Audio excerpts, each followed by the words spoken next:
Karamihan naman ata sa atin ngayon ay gumagamit na ng cellphone. Pagkagising cellphone, habang kumakain cellphone, nasa CR cellphone, habang nagbibiyahe cellphone. Noon ay hindi ganoon. Kaya ang nilalaman ng video natin ngayon ay noon at ngayon. Ngayon ay wala ka na talagang makikitang naglarong mga bata sa labas as in or pakundi-kunti na lang. Ang mga bata ngayon ay mas ginugusto nang maglaro ng gadgets sa loob ng bahay, no? Noon ay may makikita ka talaga na naglalaro sa labas. Naglalaro ng butter lata, piso-pisoan, tago-taguan, jumping rope, Chinese garter, sipa, yun. Di ko alam yung iba. Noon kapag summer, hindi masyadong mainit.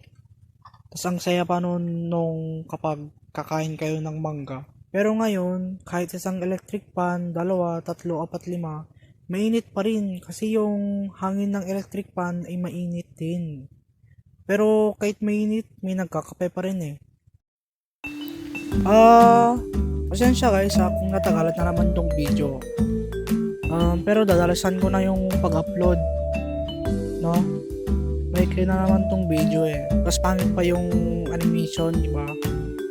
So yun, pasensya na guys So ito na yung shoutout. So baka yung susunod na upload ko naman is next week. Basta upload ko na lang. See you soon. See you sa next video.